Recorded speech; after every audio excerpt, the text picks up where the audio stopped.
Hi, this is Sarit Switzer, and welcome to the It Is Taught podcast, a podcast devoted to the teachings of Rabbi Shneur Zalman of Liadi as recorded in his most famous work, the Tanya. My hope for this show is to make these teachings accessible and relatable to the average person, regardless of prior Jewish education or affiliation. The episodes follow the prescribed daily study portions and are meant to serve as practical lessons in how to live your life as your true self and develop an authentic and powerful relationship with your Creator. I have personally experienced the effects the study of this work has had on me, and I'm excited to share what I can of this knowledge with you. So please join me on this journey of learning, self-growth, and connection with your source.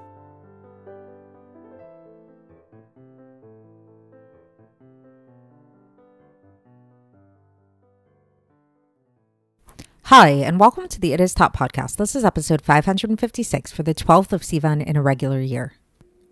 So we've been talking quite a bit about the sun and about sunlight and about how sun and sunlight are apt analogies for understanding God and his relationship with the world and creation and all of that. And yesterday we left off with a question. And we talked about, so just for context, so we talked about how just as when we look at sunlight, the only reason why we're able to perceive sunlight is because it is shining outside of the sun itself. Whereas into something that's not the sun, like here on Earth, for example.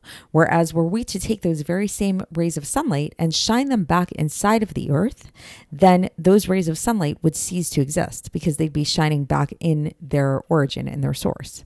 And we use this as an analogy for understanding creation in relation to God, or more specifically in relation to God's speech, which is the animating force which underlies all of existence, as we spoke about.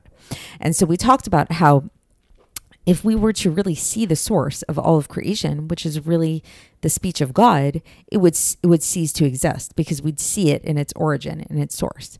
And then we left yesterday with a question, and we said that, so why is it that we are able to perceive reality as an independent existence, as the world around us, as some type of substantial, tangible existence? Because unlike in the case of the sun, where there's sun and then there's not sun, so there's the sun and then there's the earth onto which the sun shines its rays, in the case of God and God's speech, there is nothing except for God's speech. We already spoke about that. So if that's the case, that means that everything here on this earth is in its source still. So it's as if we are the rays of sunlight inside of the sun. So thus, by extension of that logic, it means that we should really cease to exist. It means that we should be no longer, right? So that was the question that we left off with last time. And today we're going to begin to unwrap the answer to that question without actually getting fully to the answer, but we're going to start to deepen and delve into this discussion a little bit more. So we'll start off by once again coming back to the sun.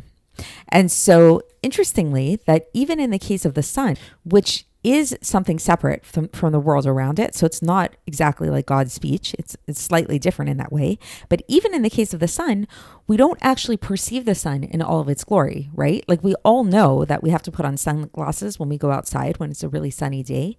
We have to put on sunscreen. We know that there's a big threat to the planet because the ozone layer is damaged, and the ozone layer is what protects us from the sun.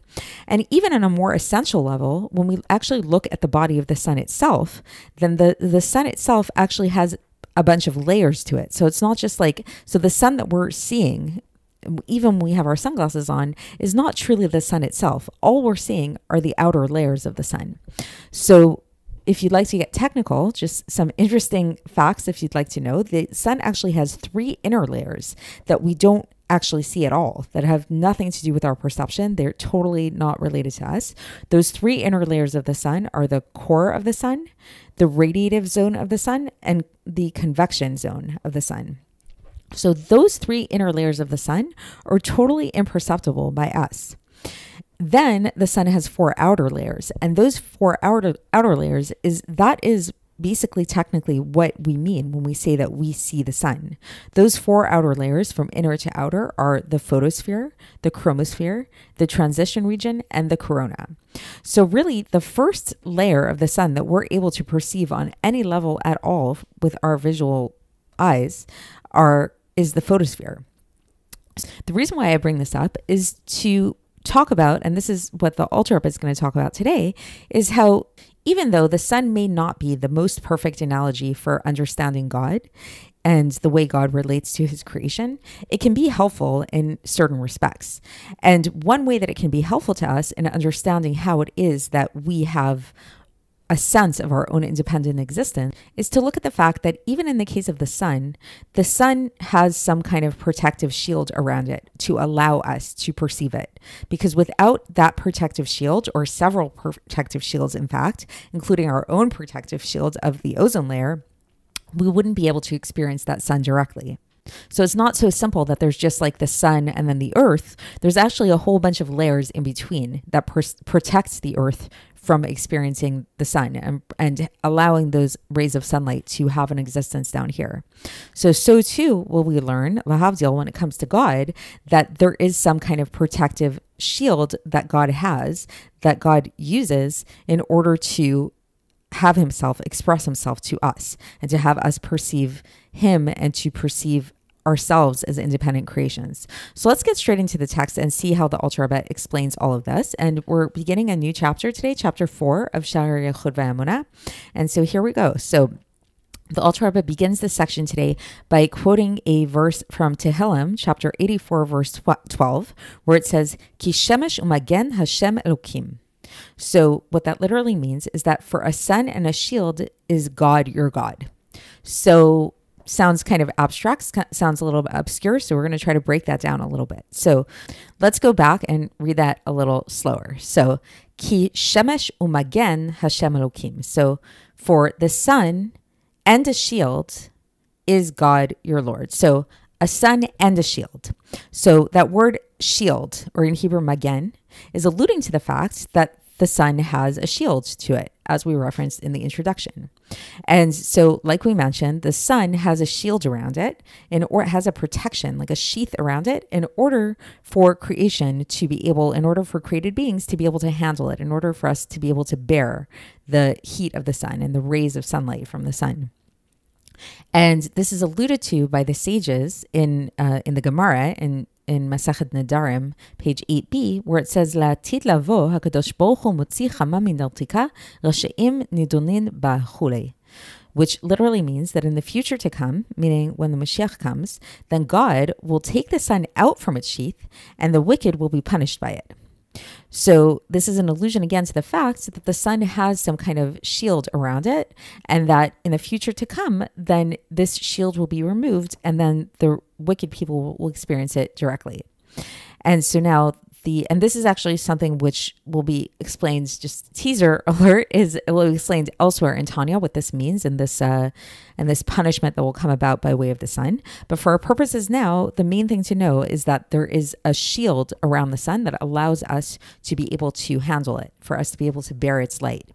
And so now the Alter Rebbe goes on and he says that just like there is a shield that protects us from the sun, so too does God have a shield. So again, if we go back to that pasuk from Tehillim where it says, Ki shemesh umagen Hashem Elokim. So for the sun and a shield is God your God. So what do we mean God your God? So if you look at the Hebrew, there's two. It doesn't repeat itself, God your God. There's two different names of God that are mentioned here. So it's Havaya Elokim or Hashem Elokim. So there's the name Havaya, otherwise known as Hashem, which is the Yud Ke Vav Ke, otherwise known as the Tetragrammaton name of God. And then there's the name Elokim. So what we're saying here is that basically to read this pasuk a little bit differently, it's saying that just as the sun has a shield, so there's the sun and the shield, there is the name Havaya and the name Elokim. So somehow, and this is what the Alter Rebbe is going to explain to us, the name Havaya is like the sun, and the name Elokim is like the shield for the sun. So the name Elokim somehow shields us from the name of Havaya. It serves as a shield for the name of Havaya. So why and how could this be? So when we look at this name of Havaya, the Tetragrammaton, if we actually look at the meaning of the word Havaya, the meaning of this Tetragrammaton, this kind of core essence of this name of God. It's like God has many, many names, but this name of Havaya is kind of like considered to be his essential name. If we actually look at etymologically what this name means, it means that he's constantly bringing everything into existence, something from nothing at all times. And when we look at the spelling of this name, so it spells Yud and then Hey and then Vav and then Hey. So it begins with the letter Yud. And a word in Hebrew that begins with the letter Yud is an allusion to something which is happening, an action that's happening grammatically. Like when you have a Yud in front of a word, it's a grammatical indication that this action that's being done is something that's continuous and perpetual. And then the Alter Rebbe brings an example of this from Iyov, chapter 1, verse 5, where Rashi explains this, where it says, Kacha yaseh Iyov kol hayamim. So, which literally means this is what Job would do all of the days. And that word would do, it says ya'aseh. So again, it's an allusion to the fact that, what does this mean? This means that this was what Iyov was accustomed to do all of the days. So it wasn't just like Iyov did this thing one time, or he would sometimes do it. It was like there's a sense of perpetuality to it, a sense of like habitude to it. So that's the Yud in Hebrew grammatically alludes to this idea. So just like in the case of Ya'aseh Iyov, that Iyov did, like this was a perpetual doing, so too when we look at the name of God, the Yud Ke Vav Ke name of God, the Tetragrammaton, the fact that it etymologically relates to the idea of bringing things into existence, it's not just saying that God brought things into existence as a one-time thing or as a once-in-a-while thing, but it means that it's perpetual and habitual. This is something that God is continuously doing. And so thus we can say that this life force that's coming from the mouth of God, from the Spirit of God's mouth, and bringing them into existence, something for nothing at all times, it's not enough that they were just created one time in the 6 days of creation, as was explained above. So it wasn't just that, like, as we mentioned, we've been talking about this several times already in this podcast, creation wasn't a one-time event. It's not that God created the world in 6 days of creation and then, ta-da, now we have a world and that's it. Creation is something that's happening at every moment, at every day, at every single second, all the time. And this is what's alluded to in that name of the Yud Ke Vav Ke, of the Tetragrammaton. And now the Alter Rebbe is going to bring up another point that's going to help us understand this whole idea, is that he says that in the Siddur, when we're looking at the prayers that we say and the different praises that we give to God, it says things like that God is great and God is mighty, so Hagadol, Hagibol, Chorei, that kind of thing. And when we say the word Hagadol, great, this is alluding to God's attribute of chesed, God's attribute of kindness or spreading forth, like an extroverted kind of vitality to all of the worlds, to the point of infinitude without limit. So that these creatures that exist should exist out of gratuitous kindness. So it's like with total, like God brings the world into existence with total kindness. Like he doesn't judge. He doesn't it's not created out of a judgment. It's not created out of like, oh, do these creatures deserve to exist or not? God's just like bestowing kindness on all of his creations in order to bring them into existence. And then when we talk about God's greatness, the Gedula, this is coming from the greatness of God in all of his glory. So what that means is that God is great and his greatness is unfathomable. So this is a citation from Tehillim, chapter 145, verse 3, where it says, Ki gadol Hashem u'legedulato en cheker.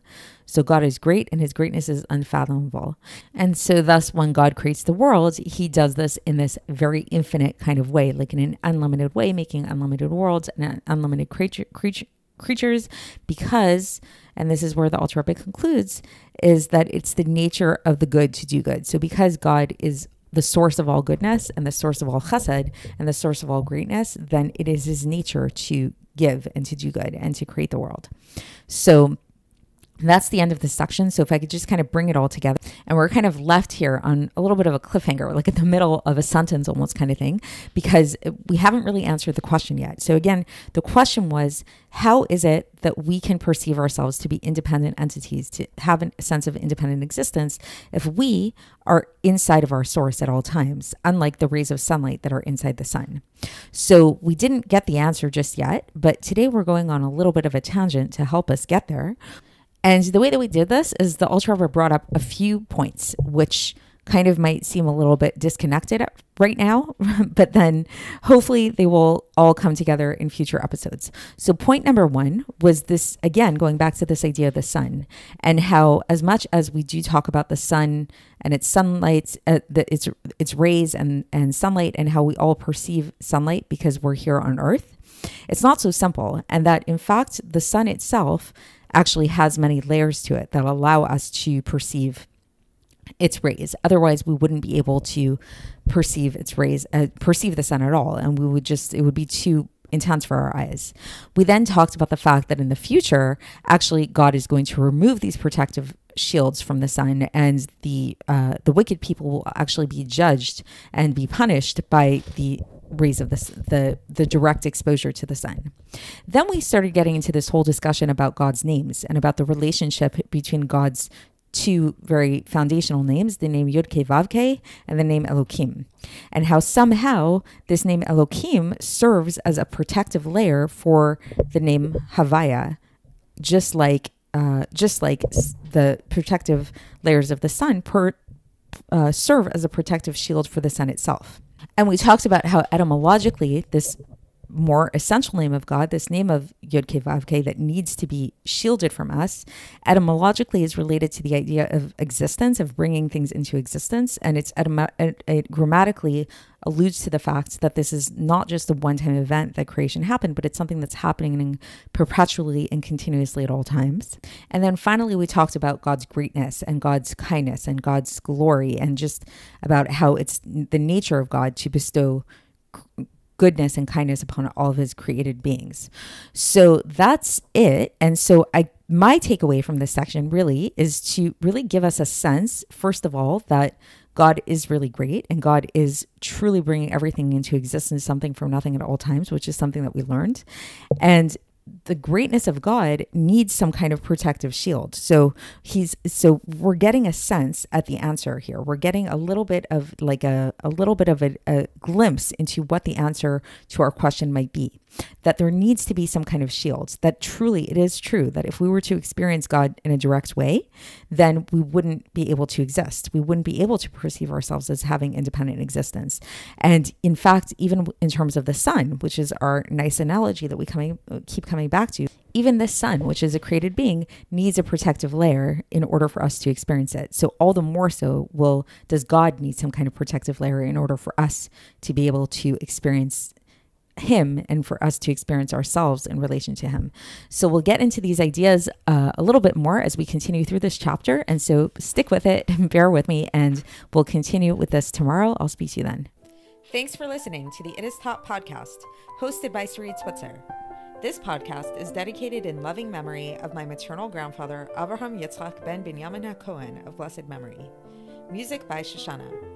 If you enjoyed this episode and would like to support the show, please share it with others and subscribe on YouTube, Apple iTunes, Spotify, or wherever you listen to podcasts. And make sure to leave us a 5-star review. To find out more about the It Is Taught project, including more information on my soon-to-be published book, please visit our website, itistaught.com. To catch the latest from me, follow me on Facebook, Instagram, and Twitter. Looking forward to speaking with you tomorrow, and until then, have a great day.